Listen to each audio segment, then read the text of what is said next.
2 months ago I wasn't seeing much muscle growth in my chest, only able to add small amounts of weight every now and then, and my elbows and shoulders were destroyed. This made me wonder if maybe the most famous exercise ever is overrated, and maybe it's not only the bench press. While I was thinking about this crazy idea, suddenly this video from Joe Fazer magically showed up. He had the same struggles I did, but by stopping bench pressing altogether, he not only saw his chest explode in size, but also skyrocketed his 1 rep max, and he did it lightning fast. I gave up hours of very important work, and like a determined mad scientist, I started looking through countless of studies to see if anything backed this up. I discovered 3 critical reasons why Joe experienced these crazy results, and crucially 1 big thing you need to pay attention to, because otherwise this might not work. The first reason why Joe was able to spark new muscle growth despite training for over 4 years is because of the evolution theory of Darwin. Hear me out. There's one thing that allowed us to evolve from this to this. And funny enough, it's the same thing that's going to allow you to unlock those hidden gains. In Darwin's theory, species that get too many challenges like hunger, extreme weather, and a giant flaming comet that crashes into the earth would just die. However, keep them in the same constant environment without any new challenges and they will struggle to see any progress. We can apply the same principle to building muscle. Like Joe, I was doing the bench press non-stop for over 4 years. This resulted in no growth because my body didn't get any new challenges. So you need exercise variation to get more gains, like switching a dumbbell curl to a cable curl. However, in research we can also see that there's something as too much variation or new challenges killing your gains. Switch exercises every workout and you'll see a lot less growth. So how often should you switch things up, and what exercises should you do instead to become a jacked Spartan? By digging deeper into the research, I found 2 simple ways to know if you should switch exercises so you can become a jacked, sexy man or woman. If I would ask you to make me the best lasagna in the world in just 1 week, would you keep making the same lasagna over and over again, perfecting it, or would you try cooking a ton of different meals? Of course, you would just perfect your lasagna recipe by doing it again and again. Perfecting technique in big compound lifts like the squat is kind of like that lasagna. It needs repetition. In fact, in this study, the subjects only experienced muscle growth in their legs after 20 weeks of squatting. But the most interesting was that their arms already grew by week 10. Most likely because bicep curls require less technique, so having to learn new technique each time you switch exercises hinders you from building more muscle. On top of that, imagine that I ask you to throw an object away as far as possible and each time I change the object. How would you know if you're making progress? It's hard to know if you're getting better if you change everything all the time.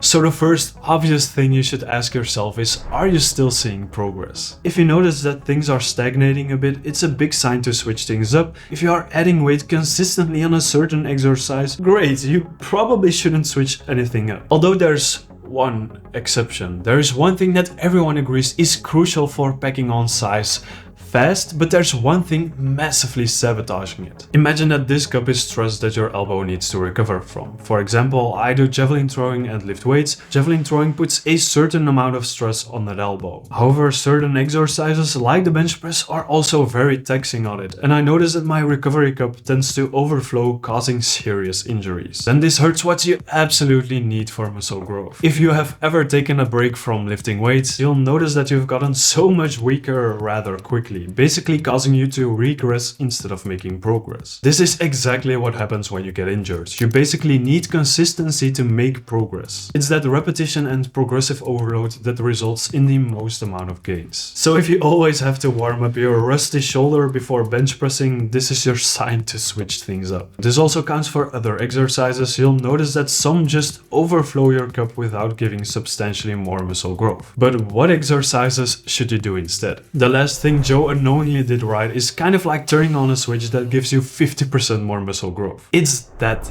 simple. The bench press hinders you from going all the way down, but also puts a ton of pressure on your elbows and shoulders. That's because of the massive amount of weight you're able to lift and the awkward position you're putting your joints in. Joe used 2 exercises that work around those problems, but I'll give you some more variations that I think could be even better to build that Arnold-like chest. There's an overwhelming body of evidence that suggests that training in a more stretched as opposed to the more contracted position results in massively more growth, even up to 50%. And all you have to do to get this benefit is include some of the exercises I'm about to show you. The first obvious choice is using dumbbells. If you drop all the way down, you get that deep stretch in your pec fibers. And because your elbows are able to move around freely and you're using lighter weight, it doesn't add that much stress. The second exercise he added was sort of a cable fly, which is great because it puts less pressure on your shoulders and also increases the stretch. However, I'd argue that a dumbbell chest fly is even better. That's because the moment arm and thus the amount of force that your muscles need to produce is bigger near that stretch at the bottom. This